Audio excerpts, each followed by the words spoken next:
is a Bramble Jam podcast.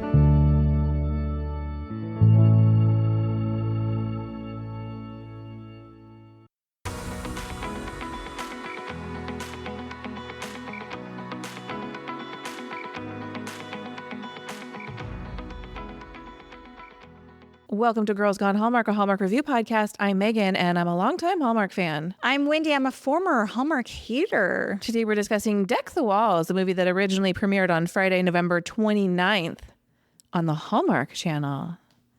When this episode is over, come follow us on Instagram, where we are Girls Gone Hallmark. Hey, jump into our Facebook group. Lots of people talking about the 800 movies that came out this weekend. I think everybody just really wants to talk about their own thoughts on these movies, and that's what that group is there for. So come give us a join. If you have thoughts about these episodes, about these movies, information you want to share with us, please email us, girlsgonehallmark@gmail.com. And Wendy, let's hear a synopsis. Interior designer Rose DeMonte uses her skills back in her hometown to renovate a Christmas charity home for her brother Sal and his contractor friend Bryson's home flipping company.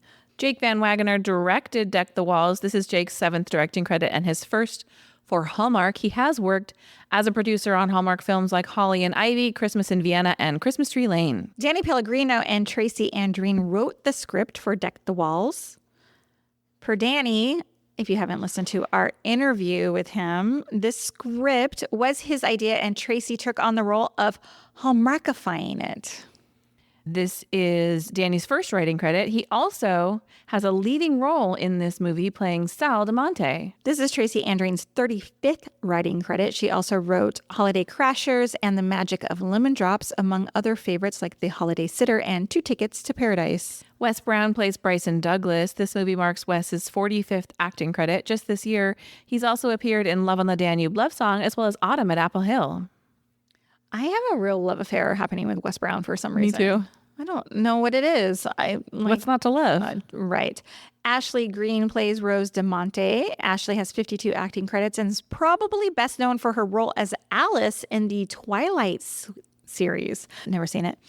She has previously appeared in Hallmark films, including A Little Christmas Charm and Christmas on My Mind. Claybourne Elder plays Jake Hunter. Claybourne is an accomplished stage actor, having most recently played the role of Gaston in Beauty and the Beast. He has 12 on-screen credits, including playing John Adams in The Gilded Age. And I wonder if that means President John Adams, because I actually don't know the time period of that series, or is that just like a coincidental name? Don't know.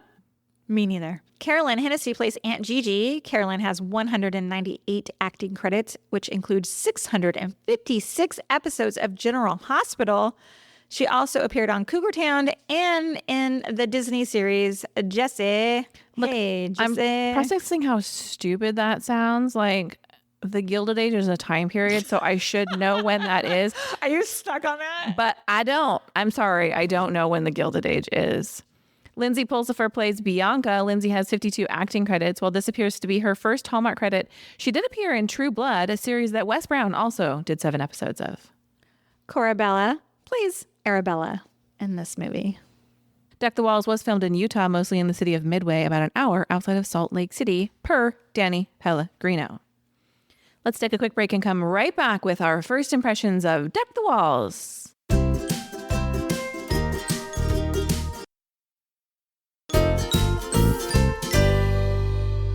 Hey, Wendy, what is your first impression of Deck the Walls? I will fight anyone who did not love Danny Pellegrino in this movie.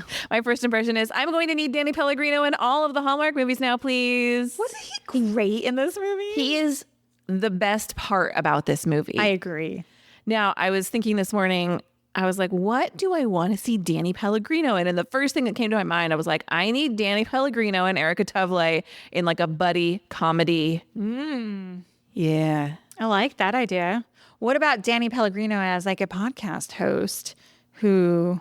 Is he the star of the next mystery series? I mean, something that would be great. I love it. I was really impressed with Danny Pellegrino. Me too. I thought he stole the show with his humor and his charm. And I thought we're talking about Wes Brown and Ashley Greene, who are like pro actors compared to, I know Danny's been in some stuff, but like I mean, even Danny says this is by far the biggest thing he's ever done. And I thought he played nicely with... He went for it. He was all in on his character. I mean, my note says Danny freaking Pellegrino. I have many silly and inconsequential quibbles with the plot of this movie, but Danny makes it so watchable. The energy he brings, he's so fun. Ashley and Wes are great. I loved them, but Danny's the star. Same. He dropped a Grand Dame mention. I don't know if you caught it. No, the Housewives references were lost on me. I heard him like in the beginning. He's like, "Oh, say hi to the housewife." Yeah. I about died. Now, given his podcast and what he talks about there, it's called Everything Iconic. It's very Bravo heavy if you're not familiar. I love the nod to the Real Housewives, and the Grand Dame is a nickname for one of the ladies on that. It's my favorite franchise too, and I can hear Potomac. The Grand Dame is a nickname for one of the ladies on the Potomac franchise. And I was like, oh, am I the only one who caught it? I'm not. I'm sure there's a lot of Bravo crossover there. Anyway, I thought he was great. And I loved his karaoke scene, mostly because he told us about it in the interview about like how it was a little bit embarrassing to do and like he couldn't hear himself or he couldn't hear music. Yeah, it was such a highlight seeing that movie come to life because, like you said, he talked about like he's intentionally singing badly. And what people who are watching the movie may or may not know, we mentioned in Honors and Notes, Claiborne Elder is a Broadway star. And so you got Danny, who can't sing, singing in front of Claiborne among other people. And it's so well done. Like it's this karaoke scene cut into the back of the roller rink. Doing this podcast just makes me appreciate moments like that where I'm like, I know that moment. I know what they're talking about. I agree. I have a funny note here from correspondent Mike, he was taking his notes as he watched. It was like a live reaction. And he sent this note, LOL, I know you two totally sat up and took notice when Jake pushes Rose's hair back behind her ear before Sal and Aunt G come in and interrupt them. It's always the hottest non-sexual moment to appreciate. And also, I feel like it's good to be seen. I'm like, oh, you know what we like. Somebody knows what. Too bad it's not my husband. Too bad my husband has never tucked my hair behind my ear. Well, you know what is so funny too? I keep seeing, while I was watching this movie, I kept seeing previews for the Christmas Quest. I'm putting together an expedition. Yes. And there is a very quick scene where Lacey is asleep and he pulls like the hair off of her face behind his ear. And I'm like, oh my God. Oh my God. Thank you, Mike, for seeing us. Okay. I was into the subplots in this movie. I'm usually not. Like, I usually hate all the weird 2 and 3 storylines, right? But this one with Sal's enemy to lovers thing with Jake, I was super into it. Yeah, and the resolution. I loved all of it. Like, they have all this like funny back and forth. Like Danny has all these funny, very funny lines about this guy, right? Or like beefing with this guy. And then like they have this very nice conclusion at the end. Like, oh, there's all this misunderstanding, which typically I hate, but it worked for me in terms of this relationship. You know, they like got off on the wrong foot a long time ago and things are just, you know, yeah. I enjoyed that. I liked all that. I am still very disappointed about the lack of LGBTQ plus main lead representation in our Hallmark movies this year. Yeah, me too. And this was like, felt very light to me. But here's what I agree. And it's a supporting character, but here's what I like. One, I think they elevate Danny's role a lot in this movie. I know his name's not Danny. I'm sorry. What is Sal? Yeah. Sal and Jake, I feel like their storyline is on par with like the Wes Brown, Ashley Green, like Bryson Douglas storyline. And what I also like that I'm seeing happen a lot. We don't have a character who is on stage and incidentally gay, and we know that he's gay because he is partnered with a man. We have characters like they make a joke when they're reconciling and they're kind of explaining where their past beef comes from. And Sal's like, oh, I thought you hated me because I was gay. It is important to say those things. Like that is how people talk. And he was like, well, that'd be pretty hypocritical. This happens in another movie that we're talking about this week too, where they have actual conversations about the characters being gay and allowing that to be a thing that we're saying out loud. Right. So, yes, I am disappointed by the lack of lead LGBTQ love stories in linear Hallmark programming. We are getting a little bit on Hallmark Plus, but there was a little bit of progress, a little bit to be celebrated this weekend. Yes. Agree. I also really enjoyed the brother-sister dynamic between Sal and Rose. Me too. I thought it was great and believable. And Aunt Gigi as like the loving mother figure in the absence of their parents. She was real fun. I was like, would I want to live with this like loving aunt? Like I liked their house, their home dynamic. Mm-hmm. Just that they had created their own little family. Yeah. I also really loved the holiday character guessing game. I would kill at that.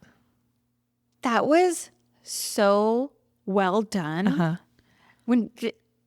Shout out to the director who, Jake Van Wagner, in that scene, because he gets Wes and Ashley like face to face and it's just tight on their faces. And all she does is say, yippee-ki-yay. And he's like, oh. His delivery is so good. John McClane. It was great. So and did you good. catch like at the end where he's like, that's a great Christmas movie. And Aunt Gigi's like, no, it's not. Yeah. It's not a Christmas movie. I was like, oh, the argument is universal. Yes. What did you think about Wes and Ashley? Did you enjoy their romantic chemistry as Bryson and Rose? I did very much, actually. So did I. I hated the silly misunderstanding. Like she jumps way too far to a stupid conclusion. But Classic Hallmark. But like her walking in on him while he's shaving, and Wes is just like such a happy, smiley guy, kind of similar to the character he played in Autumn at Apple Hill, where they have like their initial clash, Right. and he's just kind of like the good guy, and I enjoyed them together. I did too. I was like, why isn't she in more stuff? Yeah, she had great hair. Oh my God. This whole weekend was full of great hair. Are you talking about A 90s Christmas? Yeah. My God, her hair. Okay. What else? Don't hate me, but I love a house flipping storyline. I do too. It's a mess. The storyline's a mess. It's kind of a mess. I have some stuff about it in my wishes too, but first of all, the fact that they are honoring Sal and Rose's parents who gave charitably, is that the word? It was like sweet that that's what they were doing it for. And then the recipients were so deserving too. I like a house flipping story. Me too. Call me basic Hallmark, but I was into it. I like all of that. One final and I said it just a few minutes ago, I do think this movie was very classic Hallmark. And even Danny in our interview says like that's what he wanted to write. And I do agree that this was classic. And even though like it being predictable, like he knew how it was going to end. Sure. Right? But sometimes that's what we love about these movies. Yeah, I agree. Like one of my wishes has to do with the 2 Christmas trees of it all, but like we needed the decorating the Christmas tree montage. Yeah. You know, we needed those moments. We needed a silly misunderstanding. We needed I can't remember what they called their crazy hot cocoa, magic Coke. I don't remember. But, you know, like we need like a themed drink like that. We needed those moments. Yeah. We were just talking about how some of these movies don't have enough Christmas. And I think this one did a nice job. I think so too. Let's talk wishes. Okay. Whoa, product placement. I mean, you know, the Home Goods was so funny. Like I kind of loved it. Me too. Like it makes a lot of sense. Like, of course you're going to go to Home Goods. Like you're furnishing a house. That's good product tie-in. Yeah. Although the can we help you find anything was so funny. Like that's never going to happen. Yeah. No. But he was like, our truck just pulled up. Well, yeah, brand new stuff. So I follow like the Home Goods Reddit subthread, and there's always like people who work there that are complaining on there, and they're like, oh my God, the shoppers when the truck comes in and this and that. It's so funny to read. Especially when there's like a product going viral. Yeah. And people are like hunting down the truck to try and Exactly. get that thing. It's funny because the Nutella placement when the Aunt Gigi's like, I'm going to go make some cookies with Nutella. And then there's a Nutella commercial. I'm like, oh my gosh, it's product placement. Like it didn't occur to me right away because Nutella is one of those words that I forget is a brand name. Yeah. Like to me, it's like with chocolate. Mm-hmm. And then when we come in and we get those shots, I was like, well, got to make that budget somehow. Yeah, that's what I was wondering. I was like, again, like this is what I've been thinking about. And nobody probably thinks about them except for me, but I'm like, did they have a very limited budget? And they're like, okay, well, you can make this movie, but you need to find 2 big name sponsors that can give you some money, fundraising money. Yeah, like same thing with like Deer Foams in in a movie that we didn't review to have into Holiday. Another movie I have a lot of complaints about, but there's blatant Deer Foams product placement in that one. And I wonder, like, does it go towards that movie or does it just go towards like the overall Countdown to Christmas budget? Good I don't know. Good question. What the heck, Mare? When they show up and she's like, there's no money, but you got to finish by Christmas Eve. I was like, with what? How are we supposed to do that? Like, Yeah. it didn't even make sense where she was, and they just kept working without any money. I was like, how are you paying for supplies? How are you doing all of this? Yep. And also, as correspondent Mike points out, like they have this mysterious benefactor who has earmarked funds for this project, and like they just moved the funds to something else. Yeah. Kind of illegal to Not do that, cool. right? I mean, I don't know. I agree. I have that same note. The other thing that I didn't love, it feels a little, when they lean into like the tree falls on the house, it's like one thing after another is happening. I don't love the storytelling of like, are we ever going to get this done? Like, Well, especially when they spend so much time doing nothing. Mm-hmm. Like they go to pick out that tree and they're like, let's have a leisurely breakfast. And I'm like, Right. you do not have time for that. You got to take that food to go. Same thing with like decorating the tree. They're like, well, he deserves to have a Christmas tree in his house. And I was like, okay, on the one hand, as a person who loves Christmas, I would never move into a new home on Christmas Eve. never. No. Like you would just decorate in the home you're in.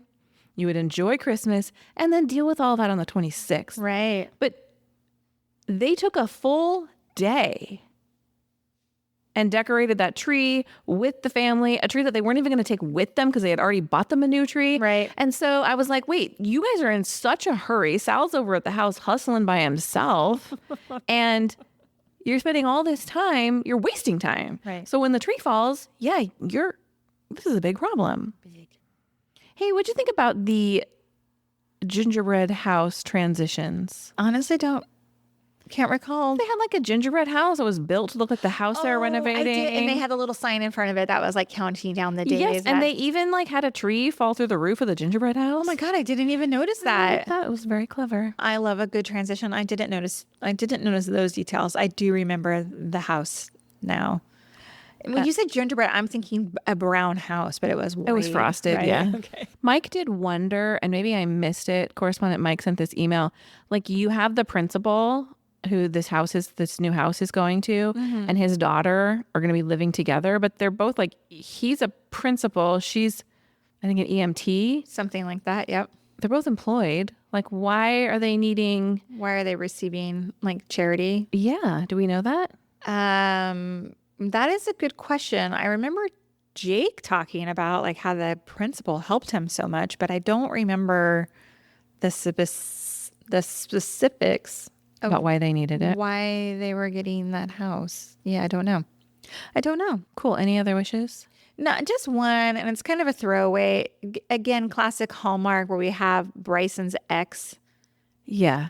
and like Rose jumps to conclusions about like, Yeah, I'm getting back together with my ex, and she assumes. it's just like, And if it were me, I would be like, are you getting back together with your wife?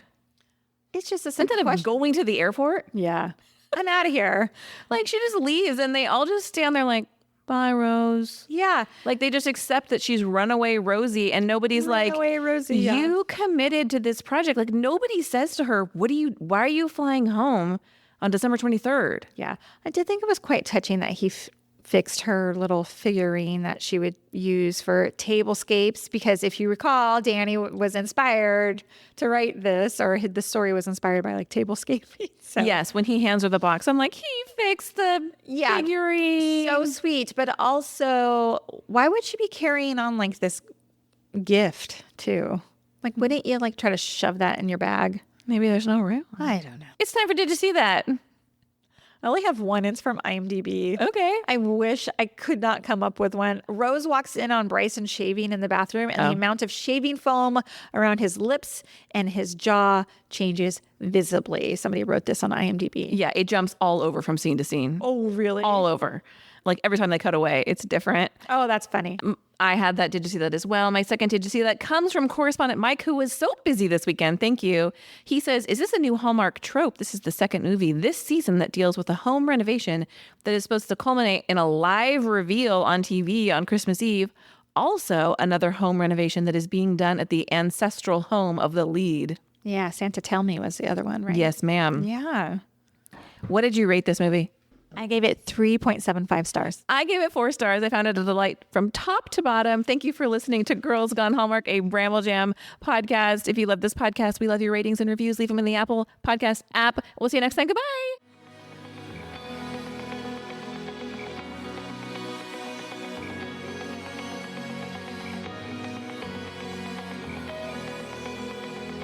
All right, friends, before we go, just a quick heads up.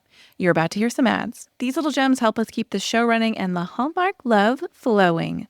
So do with that info what you will. Grab a snack, hit the skip button, or maybe, just maybe, listen in and discover your new favorite product. Bye.